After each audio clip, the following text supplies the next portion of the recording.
만약 중공이 대량으로 새로운 병력을 투입하거나 중국 영토에서 발진하는 폭격기가 미군을 공격하는 일이 벌어진다면 즉각 중공에 원자폭탄을 날리도록 하라. 핵 사용 결정권이 트루먼의 손을 떠나 미군 지휘부로 넘어간 순간이었습니다.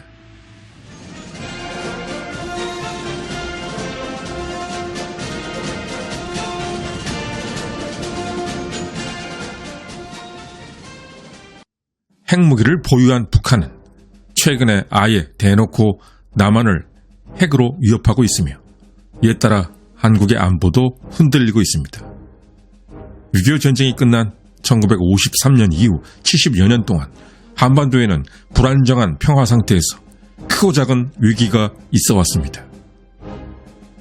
그래서일까 6.25 전쟁과 같은 전쟁은 다시는 일어나지 않으리라는 믿음이 이미 한국인들의 일상에 확실하게 자리 잡고 있습니다. 하지만 과연 앞으로도 계속 그런 상태가 유지될 수 있을지, 상당한 재래식 군사력을 갖고 있는 한국이 이렇게 불안해할 수밖에 없는 이유, 그것은 바로 북한에게 핵폭탄이 있기 때문입니다. 따라서 지금 상황은 한반도의 재래식 전쟁보다 더 끔찍한 핵전쟁이 일어날 가능성을 알리는 시계가 째깍째깍 조여오고 있는 그런 상황입니다. 그런데 매우 흥미로운 사실이 있습니다. 그것은 2024년 현재 한반도 이슈에서 빠지지 않는 핵폭탄이 70여 년 전인 6.25 전쟁 당시에도 매우 뜨거운 이슈였다는 사실입니다. 6.25 전쟁 기간 중에는 한국의 운명을 뒤흔들 뻔한 아슬아슬했던 순간이 너무도 많았습니다. 그 아슬아슬했던 순간 중에는 미국이 진짜로 중국을 향해 핵폭탄을 날리려던 순간도 포함되어 있었습니다. 심지어 트루먼 대통령의 정식 명령까지 떨어진 상황. 우리 대부분은 메가더 장군의 핵폭탄 사용 주장에 대해서는 알고 있지만 메가더가 아니라 미국 정부가 핵폭탄 공격 승인을 내린 것은 아마 대부분 모를 것입니다. 이번 컨텐츠는 현재에도 그리고 74년 전 6.25 전쟁 당시에도 한반도에 짙은 그림자를 드리우고 있는 핵에 대한 이야기입니다.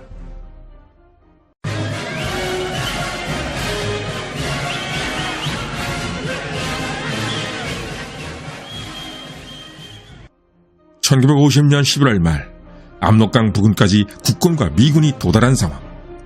이제 북한이라는 나라를 쓰러뜨리고 한반도 통일로 전쟁을 끝낼 그 순간이 거의 다가왔다고 생각하던 때였습니다. 그러나 1950년 11월 25일 그야말로 난데없이 나타난 중공군, 그리고 노도와 같은 그들의 공격. 중공군의 공격은 너무나 매서웠고 국군과 미군은 속절없이 북한 땅에서 밀리고 또 밀려났습니다. 이 사태는 메가더 사령관은 물론이고 트루먼 대통령 그리고 유엔에게까지 쇼킹 그 자체였습니다. 그런데 미국보다 더 큰 충격을 받은 쪽은 따로 있었습니다. 우리가 간과하기 쉽습니다만 6.25 전쟁은 미군 혼자만이 아니라 다른 나라의 군대도 참가한 유엔군이라는 조직으로 싸운 전쟁이었습니다. 중공군 참전 후 미국보다 더 큰 충격을 받고 흔들린 쪽, 유엔 회원국들이었습니다. 이들은 더 이상 한반도에서 싸우지 말 것을 미국 정부에 요구하기 시작했습니다. 사실 중공군 참전 직후 핵폭탄 사용 이야기를 먼저 꺼낼 정도로 격앙된 것은 트루먼 대통령이었습니다. 그런데도 트루먼이 핵을 사용하지 못한 진짜 이유 또한 다른 동맹국들 탓이었습니다. 이에 대해서는 미국이 핵을 사용하지 못한 진짜 이유는 이라는 컨텐츠에서 이미 자세히 다뤘습니다. 당시 미 육군 참모총장은 조셉 콜린스. 그는 직책상으로 메가더보다 상급자였습니다. 중공군의 공격으로 모두가 멘붕에 처했던 그때 콜린스 육군 참모총장은 이런 말을 했습니다. 그리고 이 말은 당시 미군 지휘부의 인식을 매우 잘 보여주고 있습니다. 전쟁이 확대되어 3차 세계대전이 일어난다면 한국은 단 한 푼의 가치도 없다. 한국은 포기해도 일본은 지켜야 한다. 조셉 콜린스 장군의 이 말은 당시 미군 지휘부 모두의 생각이었습니다. 당시 한반도는 미국에게 그렇게 중요한 곳이 아니었던 것입니다. 1950년 12월 9일 맥아더 장군은 중공군도 중공군이지만 이런 생각을 가진 미군 지휘부와 치고받고 싸우느라 정신이 없었습니다. 한반도 사태가 급변했으니 미 본토로 가버린 2개의 폭격기 대대를 한반도에 재배치해 줄 것을 요구한다. 한창 기분 좋게 북진을 하던 분위기에서 미군 지휘부는 2개의 폭격기 대대를 미 본토로 보내버렸고 맥아더는 이 2개 폭격기 대대를 다시 투입할 것을 요구한 것입니다. 그러나 미 공군 사령부는 이를 거부합니다. 한반도보다 더 중요한 유럽에서 전쟁이 날 가능성이 있습니다. 때문에 한반도로 2개 폭격기 대대를 보내는 안은 받아들이기 어렵겠습니다. 그런데다가 미군에게는 설상가상으로 중공군 외에 또 하나의 강적이 나타났습니다. 그것은 바로 소련 공군.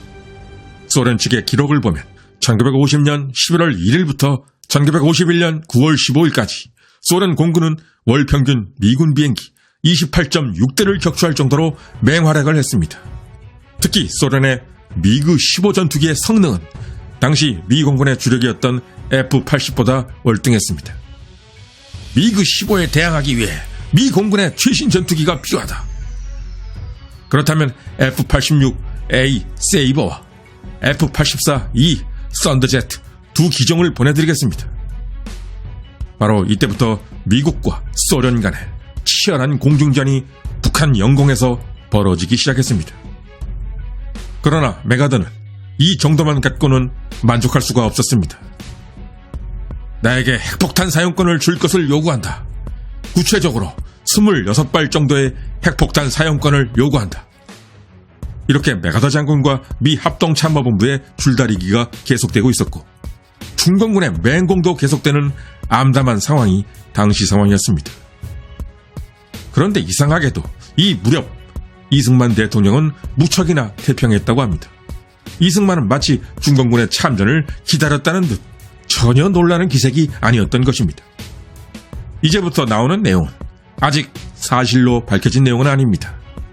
다름 아닌 당시 육군참모총장이었던 정일권의 회고록에 나오는 내용입니다. 이렇게 된 이상 이제 쫄보 트루먼도 단전에 힘 좀 들어갈 것이다. 아무 걱정할 필요 없다. 맥아더는 잘 알고 있으니 알아서 잘 할 것이다. 그러면서 이승만은 정일권 참모총장에게 자신과 맥아더 사이에 오고 간 서신을 보여줬다고 합니다. 그 내용은 이랬습니다. 맥아더는 중공군의 개입 가능성을 충분히 예상하고 있었다. 그런데 이 말은 좀 이상합니다. 1950년 10월 15일 맥아더와 트루먼의 웨이크섬 회담. 이 회담에서 중공군의 참전 가능성을 묻는 트루먼의 질문에 맥아더는 중공군 참전 가능성은 낮고 설령 참전한다 해도 미 공군에 의해 막대한 피해를 볼 것이라고 대답했기 때문입니다. 이에 대한 이승만의 설명은 이랬다고 합니다. 맥아더는 북진을 할 거라고 나와 약속을 했다. 그는 북진에 대한 트루먼의 반대를 피하기 위해서 중공군의 개입은 없을 것이다라고 말했던 것이었다. 사실 이승만은 6.25 전쟁이 났을 때부터 이제 통일의 기회가 왔다며 어차피 통일이 되기 위해서는 세계대전을 통하지 않고는 어렵다는 발언을 했다고 합니다. 이렇게 중공군 참전 전부터 세계대전까지 입에 담았을 정도라면 이승만은 중공군과의 충돌을 어느 정도는 예상했다고 보는 것이 합리적일 것입니다. 결국 이승만과 맥아더는 중공군이 참전했다는 것을 아예 몰랐던 것이 아니라 어느 정도 예상했고 만약 그들이 개입한다면 핵을 사용해서라도 통일을 시키겠다는 합의가 있었다고 보여집니다. 실제 이승만은 이런 말도 했습니다. 원자폭탄이 가공할 위력이라는 것은 나도 잘 알고 있다. 또한 그 죄악스러움도 알고 있다. 그러나 침략을 일삼는 사악한 무리에게 사용된다면 평화를 지킨다는 점에서 이기가 될 수도 있는 것이다. 그런데 돌아가는 상황은 이승만의 뜻대로 흘러가질 않았습니다. 미국 정부는 맥아더의 의견을 하나도 채택하지 않았고 전황은 계속 악화되어 국군과 미군이 38산 아래로까지 밀려나가는 사태가 벌어진 것입니다. 이런 사태를 주시하면서 이승만은 무척이나 초조해했습니다. 그런데 이후 메가더는 자신의 의견이 받아들여지지 않자 아예 대놓고 트루먼 정부를 비판하며 중공과의 전면전을 주장했습니다. 결국 1951년 4월 11일 메가더는 트루먼에게 해임당하게 됩니다. 메가더의 해임으로 가장 안심한 것은 스탈린과 마오쩌둥이었습니다. 그러나 브루스 커밍스에 의하면 메가더가 해임된 이 무렵, 즉 1951년 4월이 미국이 핵무기 실제 사용에 가장 근접했던 시점이었습니다. 1951년 3월 31일 스트래트 마이어 장군은 메가더에게 이런 보고를 이미 했던 것입니다. 원수님, 오키나와의 가데나 공군기지에 원자폭탄을 갖다 놨습니다.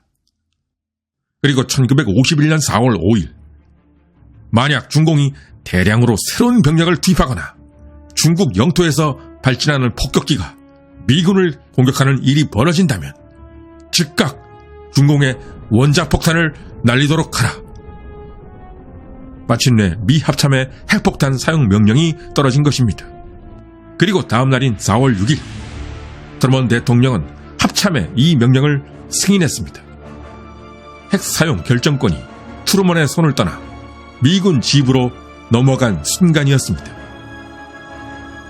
이제 군이 마음만 먹는다면 중국에게 진짜 핵을 날릴 수도 있는 그런 상황. 메가더와 이승만이 원했던 바로 그것이었습니다. 이때만 해도 메가더는 해임당하기 전이었지만 불과 5일 후에 메가더는 해임당합니다. 1951년 4월 22일 중공군 춘계공세, 즉 5차 공세. 미 합참의 명령대로라면 대규모 병력을 동원했던 중공에게 이때 핵공격이 시작되어야 했습니다. 그러나 메가더 경질 이후 대혼란이 벌어지며 합참은 이 명령을 집행하지 않았고 결국 이 명령은 어영부영 끝나버렸습니다.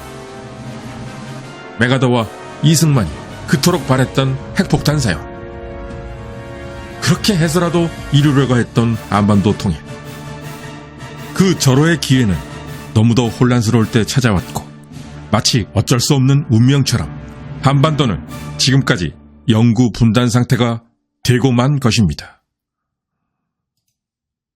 끝까지 시청해주신 시청자 여러분께 감사드립니다. 다음에도 유익하고 흥미로운 컨텐츠로 찾아뵙겠습니다.